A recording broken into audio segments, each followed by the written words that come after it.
ਦੋਸਤੋ ਹਾਲ ਹੀ ਵਿੱਚ ਇੱਕ ਆਈਟੀ ਬੰਬੇ ਨੇ ਇੱਕ ਇਨਫੋਰਮੇਸ਼ਨ ਇੱਕ ਰਿਪੋਰਟ ਜਾਰੀ ਕੀਤੀ ਹੈ ਜਿਸ ਵਿੱਚ ਇਹ ਕਿਹਾ ਗਿਆ ਸੀਗਾ ਕਿ ਸਟੇਟ ਬੈਂਕ ਆਫ ਇੰਡੀਆ ਵੱਲੋਂ 300 ਕਰੋੜ ਰੁਪਇਆ ਜੋ ਕਿ ਪ੍ਰਧਾਨ ਮੰਤਰੀ ਜਨ ਧਨ ਯੋਜਨਾ ਵਾਲੇ ਅਕਾਊਂਟ ਜਾਣੀ ਕਿ ਜੋ ਜ਼ੀਰੋ ਪੈਸੇ ਤੇ ਅਕਾਊਂਟ ਓਪਨ ਹੁੰਦੇ ਸਨ, ਜਿੱਥੇ ਇੱਕ ਆਮ ਵਿਅਕਤੀ ਜਾਣੀ ਗਰੀਬ ਇਨਸਾਨ ਜਾਂ ਫਿਰ ਜੋ ਬੰਦੇ ਕੋਲ ਮਿਨੀਮਮ ਵੇਜਸ ਹੁੰਦੇ ਨੇ ਬੇਸਿਕ ਅਕਾਊਂਟ ਓਪਨ ਕਰਾ ਸਕਦਾ ਸੀਗਾ ਕਿਤੇ ਵੀ ਜਾ ਕੇ ਕਿਸੇ ਬੈਂਕ 'ਚ, ਜਦ ਕਿ ਹੁਣ ਵੀ ਕਰਾ ਸਕਦਾ ਹੈ।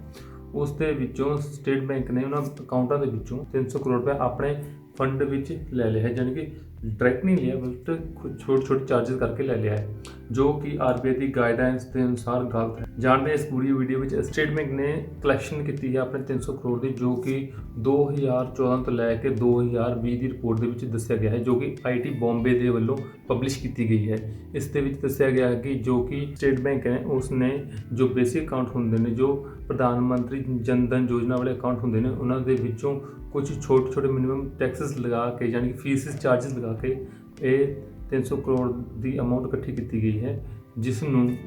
ਸਟੇਟ ਬੈਂਕ ਨੇ ਵੀ ਆਪਣਾ ਇੱਕ ਅਲੱਗ ਬਿਆਨ ਜਾਰੀ ਕਰਕੇ ਦੱਸਿਆ ਹੈ ਕਿ ਉਹ ਇਹ ਕਿਹੜੀ ਗਾਈਡਲਾਈਨ ਸੀਗੀ ਤੇ ਕਿਹੜੇ ਲਾਅ ਸੀ ਜਿਹਦੇ ਅਧੀਨ ਇਹਨਾਂ ਨੇ ਇਕੱਠੇ ਕੀਤੇ ਗਏ ਨੇ, ਜਾਣੀ ਕਿ ਲੋਕਾਂ ਤੋਂ ਲਏ ਗਏ ਹਨ, ਜੋ ਕਿ ਇੱਕ ਮਿਨੀਮਮ ਬੇਸਿਕ ਅਕਾਊਂਟ ਹੁੰਦਾ ਹੈ। ਇਸ ਦੇ ਵਿੱਚ ਜੇ ਗੱਲ ਕਰੀਏ ਬੈਂਕਾਂ ਵਿੱਚ ਕਿਹੋ ਜਿਹੇ ਅਕਾਊਂਟ ਹੁੰਦੇ ਨੇ, ਇਸ ਦੇ ਵਿੱਚ ਕਰੰਟ ਅਕਾਊਂਟ ਹੁੰਦਾ, ਸੇਵਿੰਗ ਅਕਾਊਂਟ ਹੁੰਦਾ, ਇੱਕ ਨਾਰਮਲ ਸੇਵਿੰਗ ਅਕਾਊਂਟ ਹੁੰਦਾ ਜਿਸ ਵਿੱਚ ਜਮ੍ਹਾਂ ਕਰਾਉਣ ਦੇ ਪੈਸੇ, ਪਰ ਮਿਨੀਮਮ ਇੱਕ ਮੇਨਟੇਨੈਂਸ ਫੀਸ ਰੱਖਣੀ ਪੈਂਦੀ ਕਿ ਤੁਸੀਂ ਉਹ ਤੋਂ ਘੱਟ ਪੈਸੇ ਨਹੀਂ ਕਢਾ ਸਕਦੇ। ਦੂਜਾ ਜਨ ਧਨ ਯੋਜਨਾ ਵਾਲੇ ਅਕਾਊਂਟ ਹੁੰਦੇ ਨੇ, ਯਾਨੀ ਬੇਸਿਕ ਅਕਾਊਂਟ ਇਹਨਾਂ ਨੂੰ ਕਿਹਾ ਜਾਂਦਾ ਹੈ। ਇਹਨਾਂ ਦੇ ਵਿੱਚ ਕੋਈ ਵੀ ਮਿਨੀਮਮ ਪੈਸੇ ਰੱਖਣ ਦੀ ਡਿਮਾਂਡ ਹੁੰਦੀ, ਇਸ ਅਕਾਊਂਟ ਨੂੰ ਤੁਸੀਂ ਜ਼ੀਰੋ ਪੈਸੇ ਨਾਲ ਵੀ ਓਪਨ ਕਰਾ ਸਕਦੇ ਹੋ। ਆਈਟੀ ਬੰਬੇ ਨੇ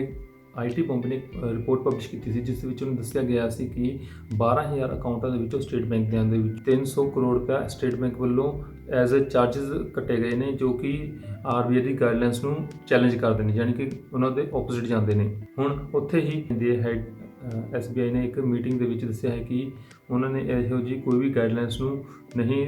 ਖਰਾਬ ਕੀਤਾ, ਜਿਸ ਦੇ ਕਾਰਨ ਉਹਨਾਂ ਨੂੰ ਬਦਨਾਮ ਕੀਤਾ ਜਾ ਰਿਹਾ ਹੈ। ਆਈਟੀ ਬੰਬੇ ਦੇ ਵੱਲੋਂ ਰਿਪੋਰਟ ਪਬਲਿਸ਼ ਕੀਤੀ ਗਈ ਸੀ, ਜਿਸ ਵਿੱਚ ਦੱਸਿਆ ਗਿਆ ਸੀਗਾ ਕਿ 12000 ਕਰੋੜ ਜੋ ਕਿ ਬੇਸਿਕ ਅਕਾਊਂਟ ਹੁੰਦੇ ਨੇ, ਜੋ ਜਨ ਧਨ ਯੋਜਨਾ ਵਾਲੇ ਅਕਾਊਂਟ ਹੁੰਦੇ ਨੇ, ਉਹਨਾਂ ਦੇ ਵਿੱਚੋਂ ਤਕਰੀਬਨ 300 ਕਰੋੜ ਰੁਪਇਆ SBI ਵੱਲੋਂ ਜਾਂ ਸਟੇਟ ਬੈਂਕ ਆਫ ਇੰਡੀਆ ਵੱਲੋਂ ਐਜ਼ ਅ ਚਾਰजेस ਕੱਟੇ ਗਏ ਨੇ, ਜੋ ਕਿ ਆਰਬੀਆਈ ਦੀ ਗਾਈਡਲਾਈਨਸ ਨੂੰ ਚੈਲੰਜ ਕਰਦੇ ਨੇ। ਪਰ ਉੱਥੇ ਹੀ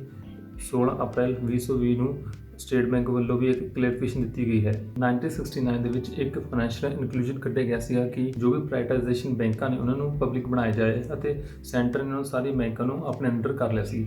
ਉਹਨਾਂ ਦਾ ਮਕਸਦ ਇਹ ਸੀਗਾ ਕਿ ਹਰ ਇੱਕ ਇਨਸਾਨ ਦਾ ਇੱਕ ਅਕਾਊਂਟ ਹੋਣਾ ਚਾਹੀਦਾ ਬੈਂਕ ਦੇ ਵਿੱਚ, ਅਤੇ ਉਸ ਦੀ ਕੋਈ ਸੇਵਿੰਗਸ ਹੋਣੀ ਚਾਹੀਦੀ ਤਾਂ ਕਰ ਉਹ ਆਪਣਾ ਜੋ ਫਾਈਨੈਂਸ਼ੀਅਲ ਇਨਕਲੂਜਨ ਹੈ ਉਸ ਨੂੰ ਕੰਪਲੀਟ ਕਰ ਸਕੇ, ਪਰ ਉਹ ਹਜੇ ਤੱਕ ਕੰਪਲੀਟ ਨਹੀਂ ਹੋ ਰਿਹਾ ਸੀਗਾ। ਇਸ ਚੀਜ਼ ਨੂੰ ਦੇਖਦੇ ਹੋਏ 2014 ਵਿੱਚ ਸਰਕਾਰ ਨੇ ਜ਼ੀਰੋ ਅਕਾਊਂਟ ਓਪਨਿੰਗ ਇੱਕ ਸਕੀਮ ਲਿਆਂਦੀ, ਜਿਸ ਦੇ ਵਿੱਚ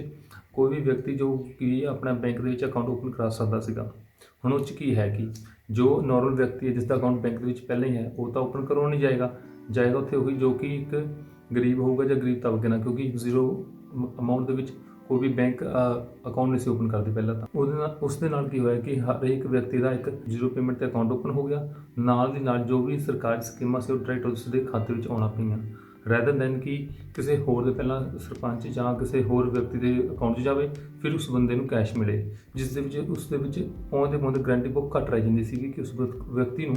ਉਹ ਪੈਸੇ ਮਿਲਦੇ ਵੀ ਸੀਗੇ ਕਿ ਨਹੀਂ। ਜੇ ਮਿਲਦੇ ਸੀ ਕਿਤੇ ਉਹ ਮਿਨੀਮਮ ਮਤਲਬ ਘੱਟ ਤੋਂ ਘੱਟ ਪੈਸੇ ਤਾਂ ਨਹੀਂ ਮਿਲ ਰਹੇ, ਜਾਣੀ ਕਿ ਜੋ ਉਹਦਾ ਸਮਰਥਨ ਮੁੱਲ ਜੋ ਸਰਕਾਰ ਵੱਲੋਂ ਦਿੱਤੀ ਜਾਂਦੀ ਸਕੀਮ ਉਸ ਦੇ ਵਿੱਚੋਂ ਵੀ ਕੁਝ ਲੋਕ ਪੈਸੇ ਰੱਖ ਲੈਂਦੇ ਸੀ ਆਪਣੇ ਕੋਲ। ਇਸੇ ਕਰਕੇ ਸਰਕਾਰ ਨੇ ਇੱਕ ਜ਼ੀਰੋ ਬੈਲੈਂਸ ਅਕਾਊਂਟ ਓਪਨਿੰਗ ਦੀ ਸਕੀਮ ਲਿਆਂਦੀ, ਜਿਸ ਦੇ ਵਿੱਚ ਉਹਨਾਂ ਨੇ ਇਹ ਰੱਖਿਆ ਕਿ ਹਰ ਇੱਕ ਵਿਅਕਤੀ ਦਾ ਇੱਕ ਅਕਾਊਂਟ ਹੋਣਾ ਚਾਹੀਦਾ ਹੈ। ਹੁਣ ਜੋ ਇਹ ਸਟੱਡੀ ਆਈ ਹੈ ਆਈਟੀ ਬੰਬੇ ਦੀ, ਉਸ ਦੇ ਵਿੱਚ ਕੀ ਹੈ, ਉਸ ਦੇ ਵਿੱਚ ਇਹ ਦੱਸਿਆ ਜਾ ਰਿਹਾ ਹੈ ਕਿ ਸਟੇਟ ਬੈਂਕ ਨੇ ਆਰਬੀਆਈ ਦੀ ਗਾਈਡਲਾਈਨਸ ਨੂੰ ਮਿਸਮੈਨੇਜਮੈਂਟ ਕੀਤਾ ਹੈ, ਜਿਸ ਦੇ ਕਾਰਨ ਜੋ ਵੀ ਟ੍ਰਾਂਜੈਕਸ਼ਨ ਮਤਲਬ 4 ਟ੍ਰਾਂਜੈਕਸ਼ਨਾਂ ਤੋਂ ਬਾਅਦ ਕੋਈ ਵੀ ਟ੍ਰਾਂਜੈਕਸ਼ਨ ਹੁੰਦੀ ਸੀ ਉਸ ਦੇ ਵਿੱਚ 17.70 ਪੈਸੇ ਦੀ ਇੱਕ ਮਿਨੀਮਮ ਅਮਾਊਂਟ ਕੱਟੀ ਜਾਂਦੀ ਸੀ ਸਟੇਟ ਬੈਂਕ ਵੱਲੋਂ, ਜੋ ਕਿ ਬਹੁਤ ਹੀ ਜ਼ਿਆਦਾ ਗਲਤ ਹੋ ਰਿਹਾ ਸੀਗਾ ਜ਼ੀਰੋ ਅਕਾਊਂਟ ਵਾਲੇ ਨਾਲ, ਕਿਉਂਕਿ ਇਸ ਦੇ ਵਿੱਚ ਜੋ ਅਕਾਊਂਟ ਸਿਰਫ ਉਹਨਾਂ ਲੋਕਾਂ ਦੇ ਸੀਗੇ ਜੋ ਕਿ ਗਰੀਬ ਸਨ ਅਤੇ ਜਿਨ੍ਹਾਂ ਦੇ ਕੋਲ ਆਪਣੇ ਅਕਾਊਂਟ ਨਹੀਂ ਸਨ। ਹੁਣ ਇਸ ਚੀਜ਼ ਨਾਲ ਕੀ ਹੋਇਆ, ਇਸ ਚੀਜ਼ ਨਾਲ ਸਟੇਟ ਬੈਂਕ ਨੇ ਤਕਰੀਬਨ 300 ਕਰੋੜ ਦੀ ਫੰਡਿੰਗ ਰਾਈਜ਼ ਕਰ ਲਈ, ਆਪਣੇ ਕਲੈਕਸ਼ਨ ਕਰ ਲਿਆ, ਨਾਲ ਦੀ ਨਾਲ ਉੱਥੇ ਇੱਕ ਜੋ ਪਬਲਿਕ ਸੈਕਟਰ ਦੀ ਸੈਕੰਡ ਵੱਡੀ ਆਪਣੀ ਇੰਡੀਆ ਦੀ ਬੈਂਕ ਹੈ ਜੋ ਕਿ ਪੰਜਾਬ ਨੈਸ਼ਨਲ ਬੈਂਕ ਹੈ, ਉਸ ਨੇ ਵੀ ਤਕਰੀਬਨ 9 ਤੋਂ ਲੈ ਕੇ 10 ਕਰੋੜ ਤੱਕ ਦਾ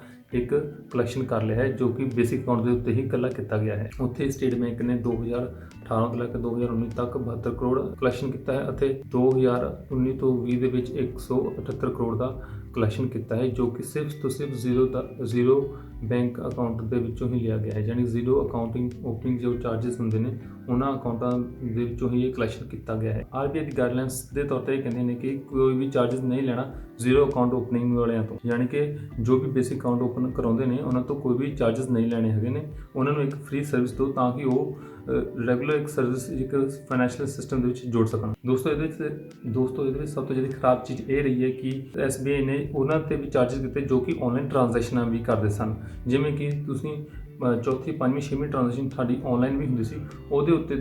ਉੱਤੇ ਵੀ ਅਲੱਗ ਤੋਂ 17.70 ਚਾਰਜ ਕੀਤੇ ਗਏ ਨੇ, ਜੋ ਕਿ ਟੋਟਲੀ ਹੀ ਇੱਕ ਸਿਸਟਮ ਦੇ ਅਗੇਂਸਟ ਆ। ਕਿਉਂਕਿ ਜ਼ਿਆਦਾਤਰ ਇਹ ਹੁੰਦਾ ਹੈ ਕਿ ਤੁਸੀਂ ਜੋ ਵੀ ਮਿਨੀਮਮ ਯੂਜ਼ੇਜ ਕਰਦੇ ਹੋ ਉਸ ਢੰਗ ਨਾਲ ਹੀ ਪੇਮੈਂਟ ਲਈ ਜਾਂਦੀ ਨਹੀਂ, ਪਰ ਇੱਥੇ ਸਟੇਟ ਬੈਂਕ ਨੇ ਜੋ ਵੀ ਤੁਹਾਡੇ ਅਕਾਊਂਟ ਦੇ ਵਿੱਚ ਡੈਬਿਟ ਹੋਇਆ ਸੀ ਚੌਥੀ ਜਾਂ ਪੰਜਵੀਂ, ਛੇਵੀਂ, ਸੱਤਵੀਂ ਜਾਂ ਜਿੰਨੀ ਵੀ ਚੌਥੇ ਤੋਂ ਬਾਅਦ ਜੋ ਵੀ ਟ੍ਰਾਂਜੈਕਸ਼ਨ ਹੁੰਦੀ ਸੀਗੀ ਉਸ ਦੇ ਉੱਤੇ 17.70 ਚਾਰਜ ਕੀਤੇ ਗਏ ਨੇ, ਈਵਨ ਆਨਲਾਈਨ ਟ੍ਰਾਂਜੈਕਸ਼ਨ 'ਤੇ ਵੀ। ਇਸ ਚੀਜ਼ ਨੇ ਜ਼ਿਆਦਾਤਰ RBI ਅਤੇ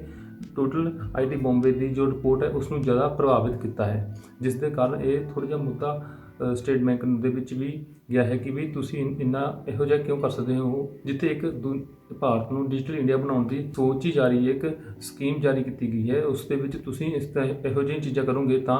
ਲੋਕ ਕਿਵੇਂ ਡਿਜੀਟਲ ਇੰਡੀਆ ਵੱਲ ਜਾਣਗੇ, ਯਾਨੀ ਕਿ ਇੱਕ ਡਿਜੀਟਲ ਪਲੇਟਫਾਰਮ ਵੱਲ ਕਿਵੇਂ ਤੁਰਨਗੇ। ਹੁਣ ਸਟੇਟ ਬੈਂਕ ਨੇ ਇੱਥੇ ਕੀ ਕਿਹਾ ਹੈ? ਸਟੇਟ ਬੈਂਕ ਨੇ ਇੱਥੇ ਕਿਹਾ ਹੈ ਕਿ ਜੋ RBI ਦੀ 2012 ਦੀ ਗਾਈਡਲਾਈਨ ਸੀਗੀਆਂ ਅਗਸਤ ਦੀਆਂ, ਉਹਦੇ ਵਿੱਚ RBI ਨੇ ਦੱਸਿਆ ਹੈ ਕਿ ਜੋ ਕਿ ਮਿਨੀਮਮ ਫੀਸ ਹੈ, ਜੋ ਕਿ ATM ਵਿਡਰੋਲ ਫੀਸ ਹੈ, ਉੱਤੇ ਉਹ ਚਾਰਜ ਲੈ ਸਕਦੇ ਨੇ। ਇਸੇ ਚੀਜ਼ ਨੂੰ ਅੱਗੇ ਦੇਖਦੇ ਹੋਏ ਸਟੇਟ ਬੈਂਕ ਨੇ ਉਹ ਚਾਰजेस ਲਏ ਨੇ ਜੋ ਵੀ ਪੈਸੇ ਨੂੰ ਵਿਡਰੋ ਕਰਾਉਣ ਸੀ ਆਪਣੇ ਅਕਾਊਂਟ ਦੇ ਵਿੱਚੋਂ। ਦੋਸਤੋ ਇਹ ਇੱਕ ਚੀਜ਼ ਹੁੰਦੀ ਹੈ ਕਿ ਜੇਕਰ ਡਿਪੋਜ਼ਿਟ ਕਰਦੇ ਹੋ ਉਸ ਦੇ ਉੱਤੇ ਤੁਹਾਨੂੰ ਕੋਈ ਚਾਰजेस ਨਹੀਂ ਦੇਣੇ ਪੈਂਦੇ ਆਪਣੇ ਸੇਵਿੰਗ ਅਕਾਊਂਟ ਦੇ ਉੱਤੇ ਜਾਂ ਤੁਹਾਨੂੰ ਕਰੰਟ ਅਕਾਊਂਟ ਦੇ ਉੱਤੇ। ਦੂਜੀ ਚੀਜ਼ ਇਹ ਹੈ ਕਿ ਸੈਂਟਰ ਬੋਰਡ ਆਫ CBDT ਜੋ ਕਿ centre board of direct taxation ਦਾ ਹੈ, ਉਸਨੇ ਸਟੇਟ ਬੈਂਕ ਨੂੰ ਸਿੱਧੇ ਤੌਰ 'ਤੇ ਕਿਹਾ ਸੀਗਾ ਕਿ ਜੋ ਵੀ ਉਹਨਾਂ ਨੇ ਪਿਛਲੀ ਕੋਈ ਵੀ ਚਾਰजेस ਲਏ ਨੇ ਇਹਨਾਂ ਅਕਾਊਂਟਾਂ ਦੇ ਉੱਤੇ ਉਹਨਾਂ ਨੂੰ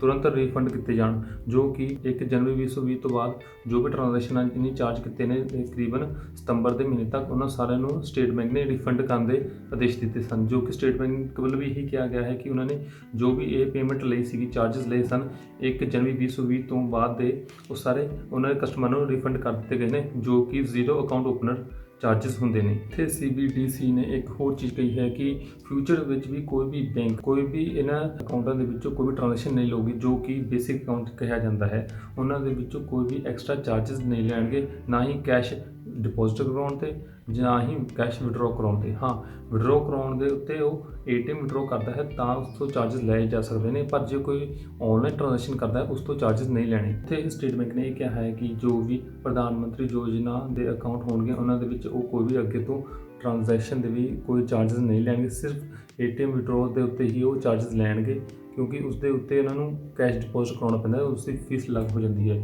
ਜੇਕਰ ਕਸਟਮਰ ਕੋਈ ਵੀ ਡਿਜੀਟਲ ਟ੍ਰਾਂਜੈਕਸ਼ਨ ਕਰੂਗਾ ਫਿਊਚਰ ਦੇ ਵਿੱਚ ਉਸ ਦੇ ਉੱਤੋਂ ਕੋਈ ਵੀ ਫੀਸ ਨਹੀਂ ਲਈ ਜਾਵੇਗੀ, ਕਿਉਂਕਿ ਇਸ ਚੀਜ਼ ਨਾਲ ਇੱਕ ਡਿਜੀਟਲ ਪਲੇਟਫਾਰਮ ਦੇ ਉੱਤੇ ਲੋਕ ਆਸਾਨੀ ਨਾਲ ਜੁੜ ਜਾਂਦੇ ਨੇ ਤੇ ਨਾਲ ਹੀ ਨਾਲ ਅਮਾਊਂਟ ਡਿਪੋਜ਼ਿਟ ਕਰਾਉਣ ਦੇ ਵੇਲੇ ਕਸਟਮਰ ਨੂੰ ਇਹ ਰਹਿੰਦਾ ਹੈ ਕਿ ਹਾਂ ਮੇਰੇ ਕੋਈ ਐਕਸਟਰਾ ਚਾਰजेस ਨਹੀਂ ਲੱਗਣਗੇ। ਪਰ ਉੱਥੇ ਸਟੇਟ ਬੈਂਕ ਨੇ ਇਹ ਵੀ ਕਿਹਾ ਹੈ ਕਿ ਹਾਂ ਜੋ ਮਿਨੀਮਮ ਮੇਨਟੇਨੈਂਸ ਫੀਸ ਹੈ ਮੰਥਲੀ ਉਹ ਵੀ ਕਸਟਮਰ ਨੂੰ ਨਹੀਂ ਦੇਣੀ ਪਊਗੀ, ਜੋ ਕਿ ਨਾਰਮਲ ਖਾਤਿਆਂ 'ਤੇ ਦੇਣੀ ਪੈਂਦੀ ਹੈ, ਸਿਰਫ ਬੇਸਿਕ ਖਾਤੇ ਇਸ 'ਚੋਂ ਅਲੱਗ ਰਹਿਣਗੇ। ਦੂਜਾ ਜੋ SMS ਫੀਸ ਹੈ ਉਹ ਸਾਰੇ ਅਕਾਊਂਟਾਂ ਉੱਤੇ ਲਾਗੂ ਰਹੇਗੀ ਐਜ਼ ਪਰ RBI ਗਾਈਡਲਾਈਨਸ, ਕਿਉਂਕਿ SMS ਚਾਰजेस ਹਰੇਕ ਦੇ ਉੱਤੇ ਐਪਲੀਕੇਬਲ ਹੁੰਦੇ ਨੇ, ਕਿਉਂਕਿ ਉਸ ਦੇ ਉੱਤੇ ਬੈਂਕ ਨੂੰ ਆਪਣੇ ਪੱਲਿਓਂ ਦੇਣੇ ਪੈਂਦੇ ਹੁੰਦੇ ਨੇ ਕੁਝ ਜ਼ਿਆਦਾ ਅਮਾਊਂਟ ਆਪਣੇ ਅਲੱਗ ਸਰਵਿਸ ਮੇਨਟੇਨ ਕਰਨ ਦੇ ਲਈ। ਦੋਸਤੋ ਇਹ ਸੀਗਾ ਪੂਰਾ ਲੈਕਚਰ, ਸਿਰਫ ਛੋਟਾ ਜਿਹਾ ਲੈਕਚਰ ਜਿਸ ਦੇ ਵਿੱਚ ਆਪਾਂ ਨਿਊਜ਼ ਬਾਰੇ ਮੈਂ ਗੱਲਬਾਤ ਕਰਨਾ ਚਾਹੁੰਦਾ ਸੀਗਾ ਕਿ ਕਿਵੇਂ ਸਟੇਟ ਬੈਂਕ ਨੇ ਅਤੇ ਕੁਝ ਸਰਕਾਰੀ ਜਾਂ ਕੁਝ ਪ੍ਰਾਈਵੇਟ ਬੈਂਕ ਵੀ ਹੋਣਗੇ ਮੇਬੀ ਜਿਨ੍ਹਾਂ ਨੂੰ ਮੈਂ ਨਹੀਂ ਲਿਸਟ ਕਰ ਸਕਿਆ, ਜੋ ਕਿ ਇਸ ਢੰਗ ਨਾਲ ਜੋ ਜ਼ੀਰੋ ਖਾਤਿਆਂ ਵਿੱਚੋਂ ਅਮਾਊਂਟ ਡਿਡਕਟ ਕਰ ਰਹੇ ਨੇ ਐਜ਼ ਪਰ ਗਾਈਡਲਾਈਨਸ ਜੋ ਕਿ RBI ਦੀ ਹੈਗੇ ਨੇ, ਉਹਨਾਂ ਨੂੰ ਖਰਾਬ ਕਰਨੇ, ਉਹਨਾਂ ਤੋਂ ਆਪੋਜ਼ਿਟ ਜਾ ਰਹੇ ਨੇ।